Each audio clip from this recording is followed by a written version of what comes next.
I'm Callum Dilietto of Flock Together Media, and we are joined by Kurt from Shangri-La. Hello, how are you? Good, and you? Thank you.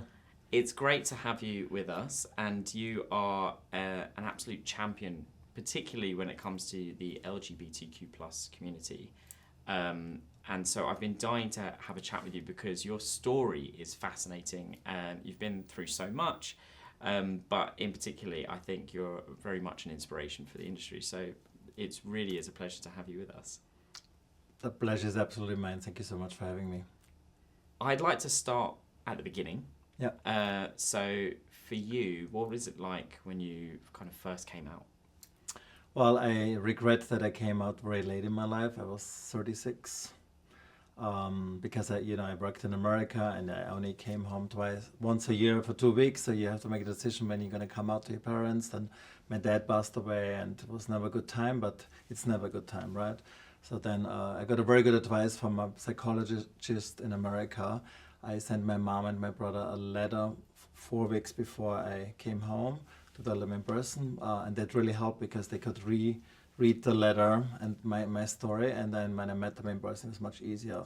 But I definitely recommend that everyone should come out younger in their life because it's never easy. It takes time for the family to adjust and to get used to it and support you. It has been difficult at the beginning, but they are amazing supporters now. I love that, and I think that's such good advice as well. The letter thing I think is good, although it must have been quite daunting for you, like getting off the plane because you're like, Yes. You're like, I'm about to see them for the first time since. And very awkward at the beginning, yeah. And then, you mentioned sort of difficulties, but I guess in your career, has there been any challenges? Yes, definitely back in the day, I would say in the 90s or early 2000s in my career, I could see that some heterosexual colleagues would be promoted faster, and I always had to work harder, improve myself, and some bosses told me I should be more gay. Some bosses told me don't be gay. Within the team, and it's always the struggle. What's the right balance? But luckily things have changed, and you can be who you are, especially in London and in Europe. It's surreal to think that you could have bosses back then saying, "Oh, don't be too gay," or be gayer, or like it's odd to think that was a time and a mentality. So we came a long way. Exactly, you have come a long way.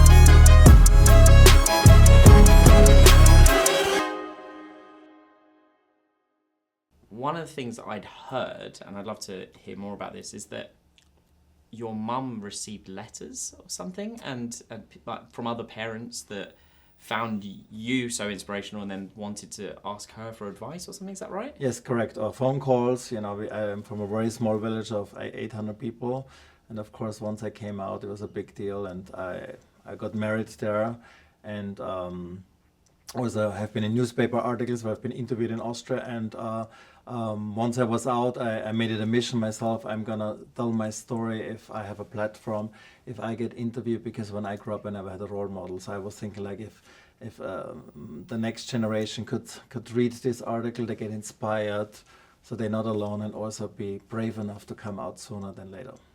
And you're now like leading the charge in terms of being that kind of role model, and you talked about us, we've come a long way, but how have you seen kind of attitudes changing in the industry? How has it changed?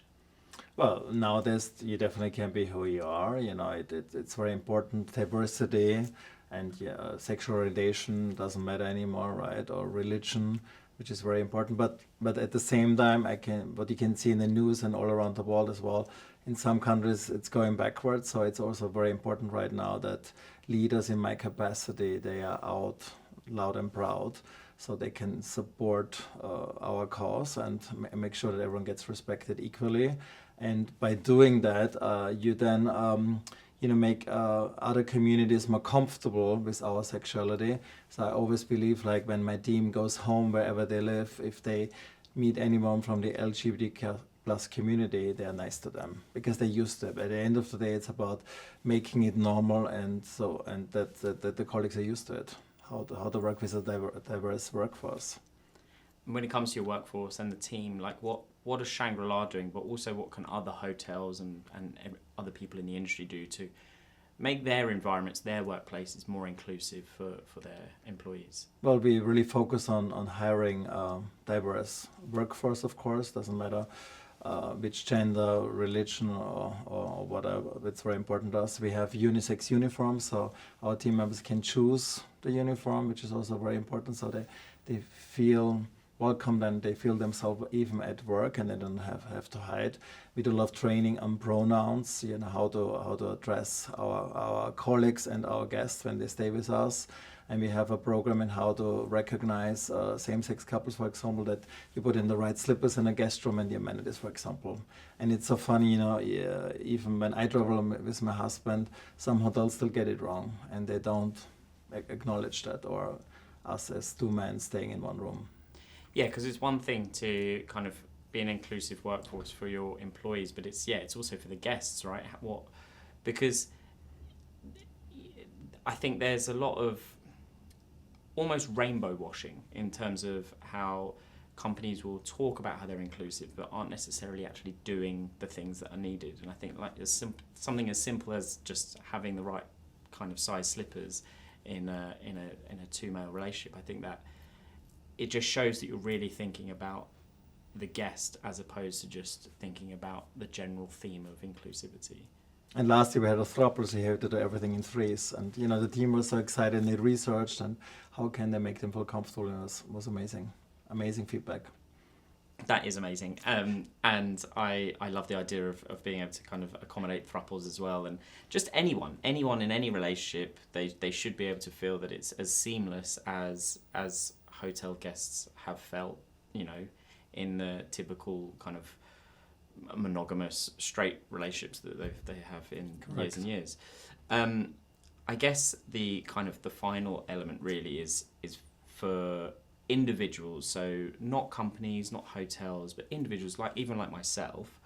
What can I do? What can other people do to really kind of make a difference and help move that dial even further? You said we've come a long way, but there's probably still a long way to go. What can individuals do? I think individuals, it doesn't matter what level of, what manager level or any level they have at a company, they should just be out and proud.